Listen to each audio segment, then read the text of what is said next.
Alright, for this run, we're just starting a ranger. As soon as we load in, I like to get my character moving. I set a couple movement only skill slots. I don't do that for like hyper optimizing how I'm moving. I do that just to block them until I'm ready to put something there. And then you just kind of run up the coast here. You're gonna find there's always a choke point with the large chest that has a support gem. You always find this. You don't have to worry about it. And then just continue running up, hugging the water. You'll find Hillock. You don't have to kill anything else. When you kill Hillock, you always get level 2. Because we're a ranger and we get the momentum support, I try to attack 3 times and then move. I screwed it up there. um, just do a little bit of kiting. It's not that important. Kill Hillock, grab everything. You can exit the character select here, you can just run up. I run up because I like to allocate a skill point while I do it. Talk to the vendor. I already know what skill I want. We keep burning arrow because we might use it later, I'll explain. Here I have a regex copied. There's nothing we want. I've seen you blind eyes. Because we have 3 scrolls, we're going to grab an iron ring. So a lot of this campaign you can see like your efficiency comes from being prepared. I know what skills I want to allocate. I know what gems I want to buy. I have a regex. The regex came out of Fub Guns, bow leveling, POB, but I'm ready with all this stuff ahead of time, which helps me run the campaign faster. I don't have to think about what skills I want to buy, what items I might need, etc. What skill do I get from this vendor? I already know. Where am I allocating a passive point? I already know where the next one's going to go. That's where a lot of your efficiency comes from. That said, there's also small things like I had 3 wisdom scrolls. If I had found something I needed to identify, I would have had 2. In that case, I would have bought a rustic sash instead of an iron ring. I would only identify something like blue boots or something, or an iron ring or something along those lines. For movement speed, because I didn't really find anything worth spending another wisdom scroll on, I bought an iron ring for 3. The coast, you don't really need to kill anything. You can kind of run through. If you find some armor, you hang on to it for this zone, which we found off of Hillock. The Roas are dangerous. They can stun lock you. They do a fair amount of physical damage. Super annoying. I usually will throw on an armor here if I have it.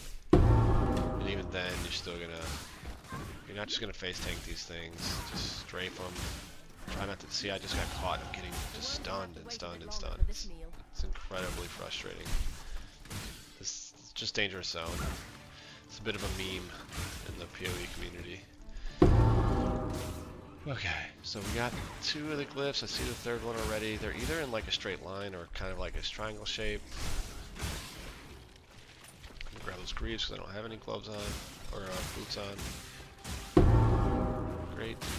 You kind of want to be above the 50% mark on XP towards level 4 when you exit the zone. If you hit level 4, it's fine. If you're really low, then you might not be level 4 by the time you kill Hellrake, and that sucks because most of the gems, all of the gems, are level 4 required, and the Quicksilver is. Crude bow's not really worth anything, so we run by it. Right here, we're going to take the armor off so we can move ever so slightly faster while Roa punches us in the butt. So we enter Submerged Passage, grab the waypoint, immediately go back to the coast, and then we're going to go to Tidal Island. In Tidal Island, you start going away from the entrance. You're going to go kind of clockwise.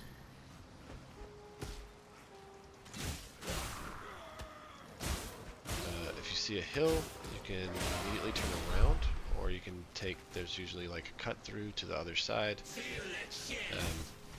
Usually though, this is the fastest way to find Hellrake. And we're doing this for the reward medicine chest, which will give us a Quicksilver. You can exit the character select there. Okay, we want the Shrapnel Ballista, and we want Dash. Got a job for you. And we're gonna sell the rest. We're gonna keep the short bow. Nope, we're gonna sell it because of the links.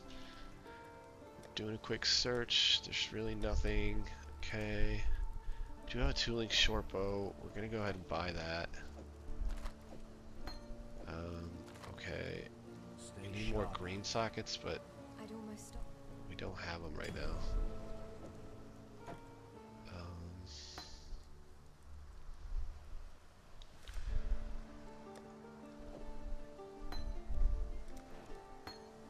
While we live, we are blessed. It's just kind of the way this one goes. Let's see. Can we, are there any green? I can get gloves. So we can sell one of these for a scroll fragment, which gives us a scroll, which then lets us buy gloves. I just want the one for dash is important. It'll be important to get the sniper's mark going later. But we'll get more sockets, so I'm not going to stress about it right now.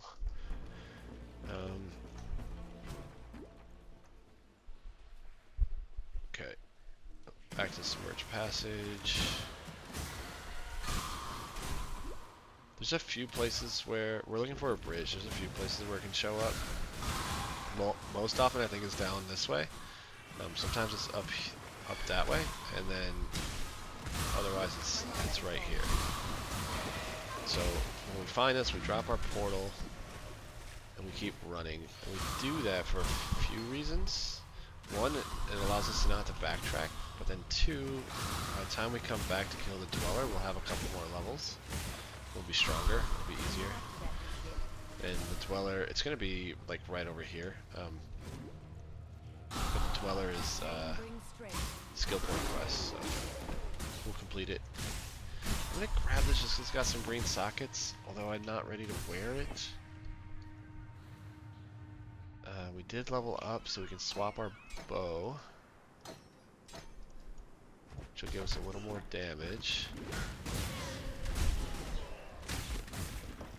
As I'm running through, I will be dropping Shrapnel Ballistas. They help distract monsters, and they do damage. As long as we're not too far out of range, we still get the XP if we're not, like, in their face. The skeletons are a good HP to life ratio, so they're low life and they yield decent XP, so generally worth killing if you can do it quick. What you just saw me do there, swap my gloves. They're both white items. Doesn't really matter, but one was 3-socketed and 3 linked, and the other one just had the 1 green socket. That's why I did it. I don't really think I'll use a red-green setup anyways.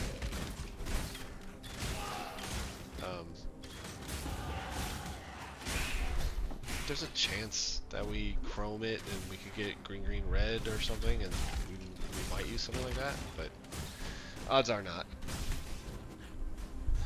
But just setting it there just in case that opportunity does come up. And then doing a little flask rearranging. I don't need 3 life flasks. I want my bigger flask on my number 1. That's what I hit most often. So here we're in the ledge, and you really want to follow this outside wall. You saw me almost take a detour near the waypoint. It's just not worth it. There's like goat men that are annoying. It's just a waste of time. I don't usually kill Kaduku. I don't kill any of the unique monsters in the campaign unless required. There's like one exception that I do for not good reasons. I convince myself it is lucky, and so I'll cover that in a future video. Anyways. Oh no, we misclicked. I try to allocate skills before zoning. It's just easy. Again, micro optimization, it just doesn't matter. Anyways, okay, so we found the climb. Here we just circle left wall. We'll find an opening eventually. That'll lead us to the lower prison. I only grabbed that waypoint because I happen to stumble on it while following the left wall. It's not important, it's not necessary. That's super nice, so we can backtrack from that. I really don't like backtracking in this area, especially. These goatmen are dangerous, the goat shamans are dangerous. They can do molten shell, and they shoot these fireballs at you, and there's just a lot of fire damage.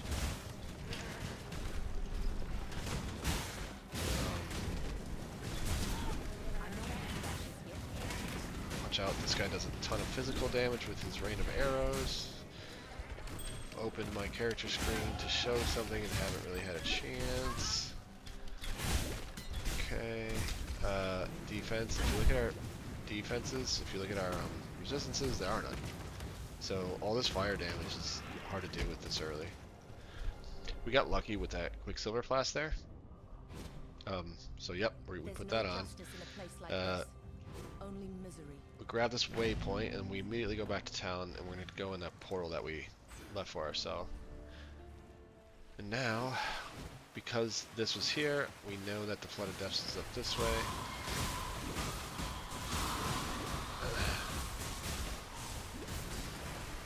I'm a dirty liar. It's actually, I guess it's down this way.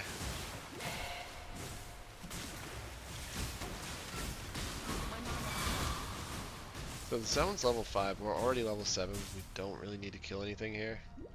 Alright, cool. Flood of Depths, we always come and check down here. If it's not a dead end, it's usually, Dweller's gonna be down that way. Otherwise, it'll be up this way. But you always want to check there first. I don't remember, do we have a quiver on? We do. Okay. Swapping out my flask right before the mini boss fight is not the greatest idea in the world, but I figure we could probably fill it up. This is not the right way. Okay, we found the Dweller. So we get, this is a skill point quest plus, oh my god, place it. Once we get the essence, which is big. We're gonna check the vendor for a better bow, but either way, we're gonna use the essence on a short bow. That'll improve our damage quite a bit. Great. Pick up everything, you can exit the character select, re-enter. We grab our skill point. I kind of want to identify that bolt. I'll hang on to it. Okay. Oops. Yep, that's a transmute, and yep, okay. So we didn't find anything better to use it on, so we used it to use the Be well.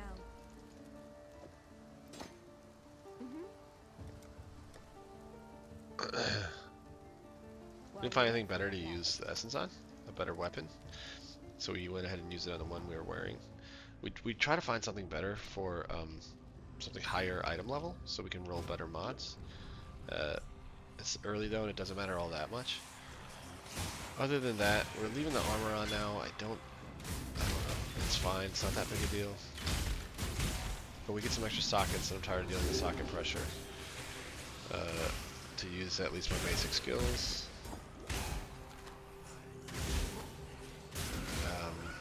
Then we go back to lower prison. We're always going to run up this way first.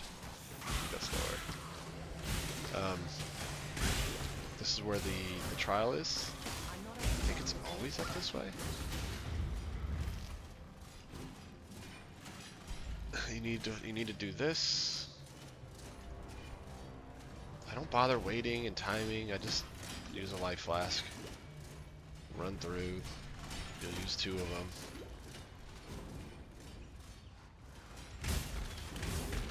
Kind of try to see the pattern. Great. Step on that empty square. Hop over the wall. Touch the tablet. Exit. Great. Don't bother killing. chatters. Here we're swapping. So we found a 3-link armor, and since we're wearing armor anyways, we might as well.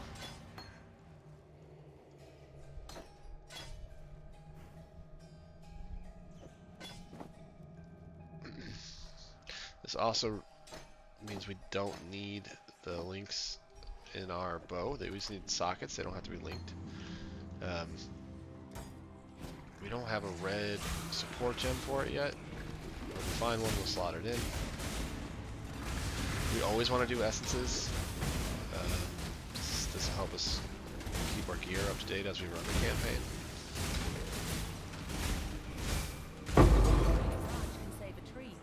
You can pick those up and sell them for transmute shards. Unidentified items sell for transmute shards. Identified items sell for alteration shards. White items sell for wisdom scroll scraps.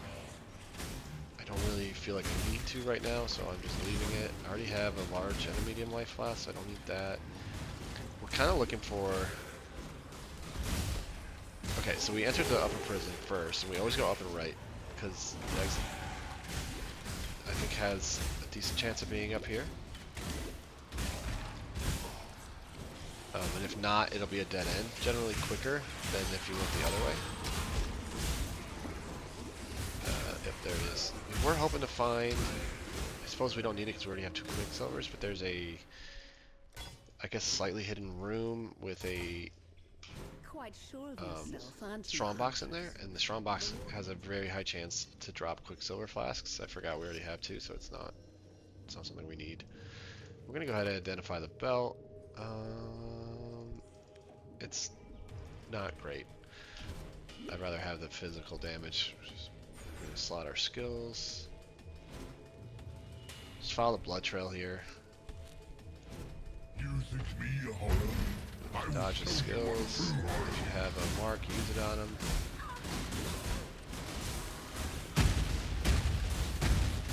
And the shrapnel ballistas really help the distractions. Pick everything up. You can exit the character selection. You'll have the waypoint for the next zone automatically. Here I know I want precision. You can also get I think we're going to use those. Sorry, you can also get like blink arrow or something there depending on your build, an additional movement skill, but I don't generally. Still alive, are we? Let's just see if he's got anything to buy yet. No, I'd like a helmet even. For some. Okay. I don't think we need anything else. Do we have, is there a red gem we could get? We can't afford it. Kind of want a red support. I suppose chance to bleed is better than nothing, so we can sell a portal scroll for a wisdom scroll. We can grab chance to bleed, which we can't use yet, but we will be able to soon. One of our skill points we're going to allocate in the near future. Gives us strength. Okay, so we did some vendoring. We knew what skills we wanted. We made kind of a game time decision to grab chance to bleed. Then we exited Prisoner's Gate. Follow the right wall. If there's an opening, take it. Otherwise, there's a little like cutscene where Heidi will shut it off, shut off an entrance, and either way, you still just keep running around the wall, and you'll find the entrance. I think this is the wrong way. That's what this is. And once you find it, it should be relatively easy to find the next zone from there. I just am an idiot. It's not too bad. Let's see, what's our level? Level 10. You can be a couple levels under the zone. It's not a big deal. Future videos, future acts, I'll show you where I think it's good to catch up. Again, I'm not a speedrunner.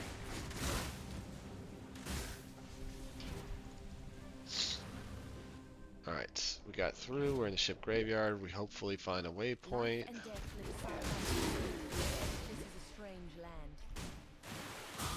I ignore most of the league mechanics, especially early on. So here we're kind of looking for damage is pretty good right now, first off. But we're looking for the entrance to there's two zones that we're looking for. One is the like Cavern of Anger, I think, which is the next zone. We're gonna go ahead and do this. This is such a waste of time.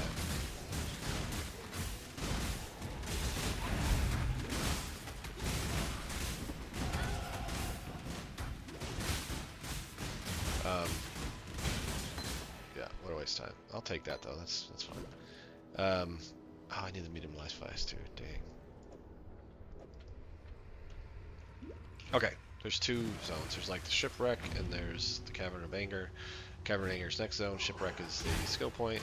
We find shipwreck first. I like to drop the portal there, and then continue the Cavern of Anger. And then from there, I would go to town and take the portal that I dropped. I find Cavern of Anger first. It depends where I think the shipwreck zone is. If I think it's closer to Cavern of Anger, I just walk back out after I grab the waypoint. If I think it's closer to the entrance, I'll take the waypoint back to the entrance of the ship graveyard. And I kind of just base it on like, what am I seeing? Where do I have less of the zone uncovered? There, it was an essence, right? We're gonna take those. Here we have some boots, movement speed boots, awesome. So we immediately swap those and enter Cavern of Anger, grab waypoint.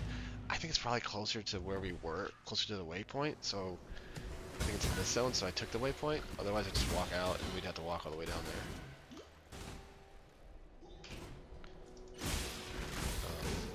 Again, it doesn't super matter. These are like micro optimizations, but a bunch of small efficiencies add up.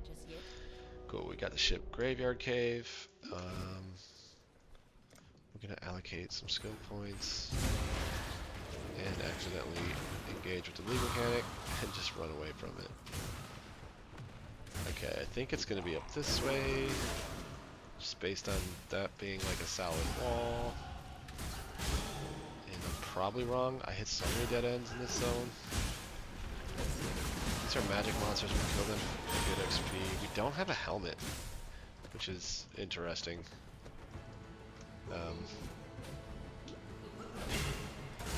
We actually found the exit. That's great. You can try to like be cheeky and grab this, and I was so slow. You can actually jump out before you get frozen. You can also just kill her before. Anyways, you end up here by Fairgraves. He takes forever to spawn. We're gonna allocate here. We're gonna drop these.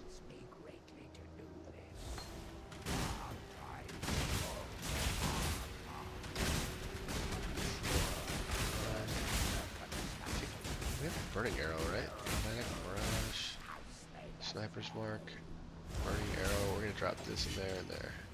Okay, so now we have burning arrow on a mana forge setup.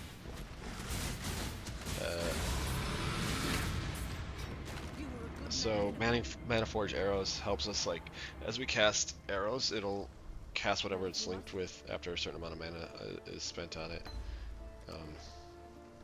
That's why we made the swap. These aren't worth keeping. Okay. Goodbye.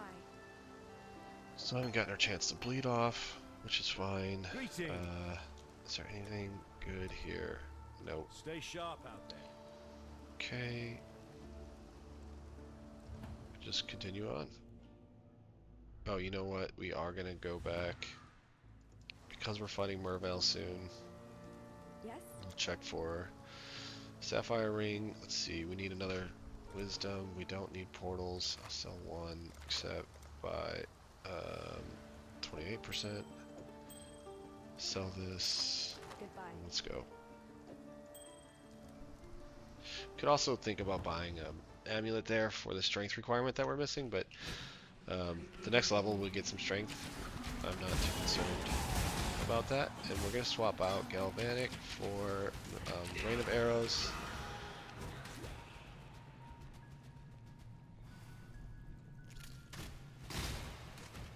If we had a 3-link, we could also put like Galvanic Arrow in the Mana Forge setup. again, not necessary, because eventually we're going to swap all this for Frenzy Manifold Arrow setup anyways. Again, this is all stuff prepared, I know this. Not too worried about it. I'm not up to that just yet.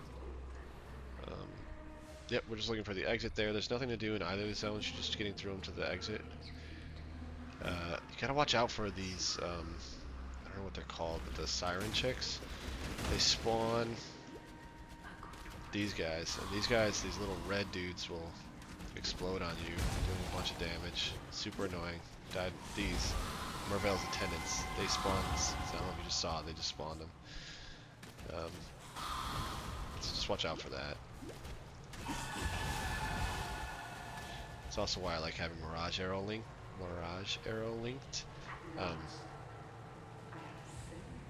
Okay, there's the strength and intelligence, which lets me equip my bleed. Because it attacks passively for me. So we set up our ballistas and it's going to do damage. We have some cold resist because we bought that ring, so this fight really should be no big deal.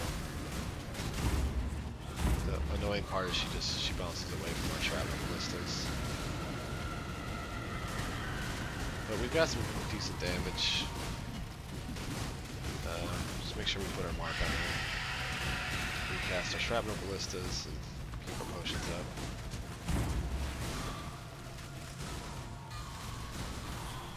Yep, she's moving away annoyingly. You can see she's ignited though. That's because that burning arrow has gone off and hit her. She dropped. Oh, she jumped before. So she didn't drop anything? That was crazy. Cool. So that's Act 1.